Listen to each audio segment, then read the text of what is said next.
tentang environmental pollution atau pencemaran lingkungan menggunakan prezi.com. Nah, ini saya sudah masuk pada laman prezi.com secara online. Saya juga sudah login. Kemudian saya akan mencoba membuka hasil yang saya sudah buat, yaitu tampilan presentasi menggunakan prezi.com.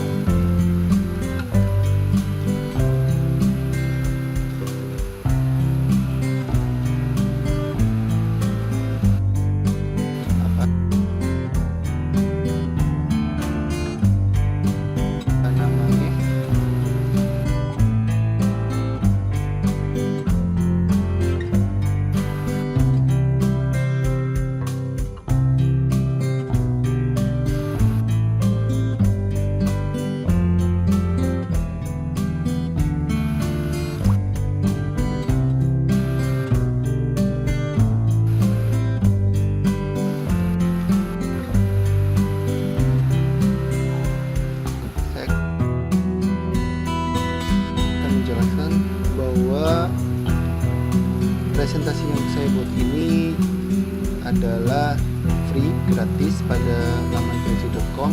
Kemudian saya pilih konten iceberg karena konten ini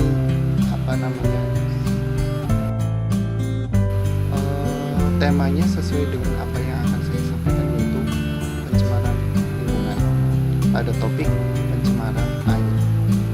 Kemudian ada 5 bagian. Ada 5 bagian di sini. Yang pertama ada pengertian pencemaran lingkungan, kemudian ada tentang pencemaran air, sumber limbahnya itu dari mana saja, dampaknya apa saja, kemudian cara penanggulangannya. Untuk presentasi menggunakan prezi.com ini itu seperti zoom in zoom out, karena di dalam slide itu ada slide lagi. Oke, saya presentasikan. Dalam pengertian kita ada tentang environmental pollution, yaitu pencemaran lingkungan atau polusi adalah perubahan pada lingkungan yang tidak dikehendaki karena dapat mempengaruhi kegiatan, kesehatan, dan keselamatan makhluk hidup. Ya. Sumber bahan pencemar itu ada yang pertama tentang aktivitas alam, misalkan gunung meletus, kemudian aktivitas manusia. Aktivitas manusia ini yang berperan besar pada pencemaran lingkungan. Contohnya misalkan pembakaran sampah, kemudian pembuangan sampah sembarangan, terutama sampah plastik dibuang sembarangan. Ini zoom out, kemudian zoom out lagi, kita masuk pada pencemaran air. Nah, pencemaran air itu apa sih? Pencemaran air itu berarti terdapat kerusakan air dari batas normal. Air yang terpolusi disebabkan oleh adanya racun atau polutan yang masuk ke lingkungan. Nah, polutan itu apa? Polutan itu adalah segala sesuatu yang menyebabkan sebuah polusi. Nah, di sini contohnya ada polusi air, itu pembuangan sampah pada air. Nah, itu sampahnya itu yang dinamakan sebagai polutan. Kemudian limbah pabrik dibuang ke sungai atau air. Nah, limbah pabriknya itu yang dikatakan sebagai polutan yang menyebabkan polusi.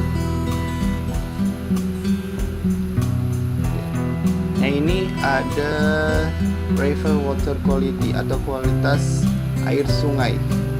Dari tahun 2016 ke 2018 itu berdasarkan Directorate General of Pollution Control and Environment Degradation atau MOEF tahun 2018, bahwa pada 2016 kualitas air sungai itu 50,2, sedangkan 2017 naik Tapi pada saat 2018 kualitas air sungainya menurun lagi menjadi 51,01. Yang ketiga adalah sumber limbah.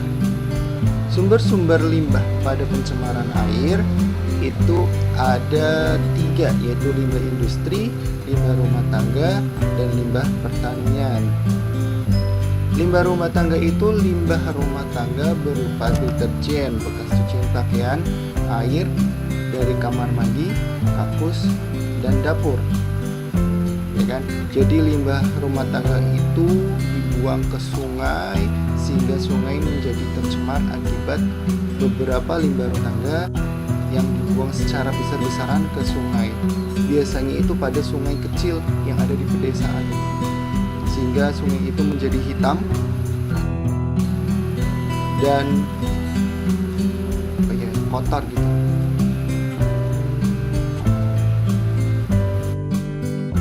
Kemudian pertanian, jika limbah industri mengandung logam berat berbahaya. Misalkan nih limbah industri itu yang menyebabkan pencemaran air itu pada pabrik industri batik. Kemudian industri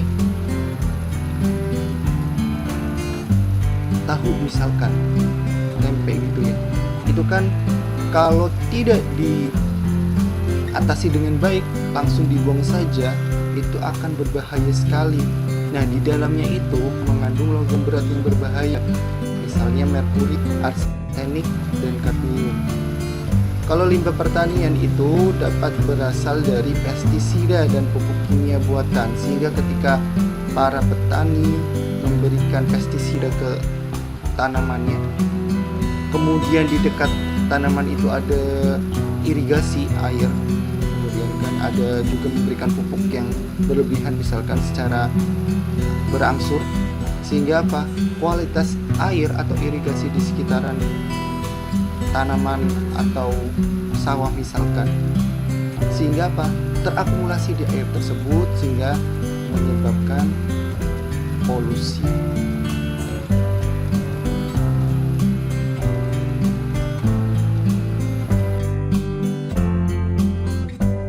Kemudian ada dampaknya. Dampaknya apa sih dari pencemaran air itu? Dampaknya itu pada penimbunan pupuk di suatu perairan dapat mengakibatkan terjadinya eutrofikasi. Eutrofikasi itu apa? Jadi keadaan di mana kelebihan zat unsur hara atau pupuk itu di lingkungan air, sehingga apa? Fitoplankton atau alga menjadi sangat banyak dan menutupi permukaan air, sehingga hewan-hewan yang ada di dalam air tidak mendapatkan cahaya matahari, kemudian kekurangan oksigen, sehingga apa akibatnya?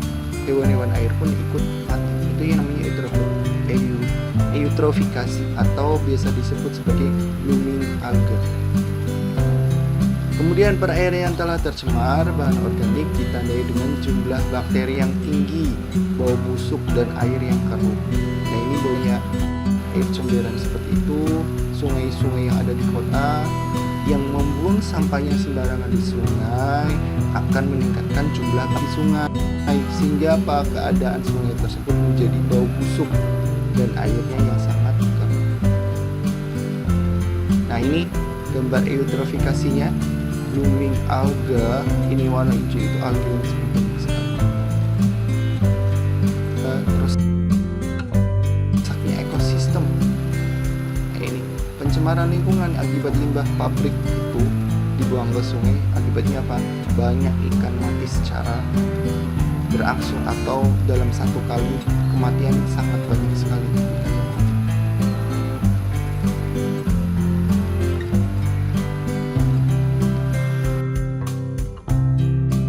Pengolahan limbah, ya, limbah yang hasil limbah dari hasil pembuatan misalkan batik atau lain sebagainya itu diolah lagi, bertujuan apa? Untuk menetralkan mengeluarkan air dari bahan-bahan yang tersuspensi dan terapung, menguraikan bahan organik, yakni bahan organik yang dapat terurai oleh aktivitas makhluk hidup, kemudian meminimalkan bakteri patogen, serta memperhatikan estetika dan lingkungan. Pengolahan air limbah dapat dilakukan sebagai berikut. Yang pertama, kolam stabilisasi. Jadi membuat kolam stabilisasi, air limbah diolah secara alamiah untuk menetralisasi zat-zat pencemar sebelum air limbah dialirkan ke sungai. Jadi distabilkan airnya. Kemudian yang kedua, pengolahan air limbah dilakukan dalam bentuk IPAL. Ya kan, IPAL. Pengolahan ini dilakukan melalui 3 tahapan, yaitu primary treatment atau pengolahan pertama, kemudian ada secondary treatment, pengolahan kedua, dan yang ketiga tertiary treatment, pengolahan lanjutan. Jadi diolah secara 3 tahapan, itu namanya IPAL. Kemudian yang ketiga itu pengolahan ekstreta. Itu dapat dilakukan menampung dan mengolahnya pada jamban atau septic tank yang ada di sekitar tempat tinggal, dialirkan ke tempat pengelolaan atau lain. Jadi pengolahan ekstreta selain ini itu ada 4R ya. Reuse, recycle, reduce, 3R. Reuse, recycle, reduce. Itu diolah kembali, digunakan kembali, terus pengurangan. Oke, penanggulangannya sekian presentasi dari saya tentang pencemaran lingkungan pada subtopik pencemaran air. Sekian, wassalamualaikum warahmatullahi wabarakatuh.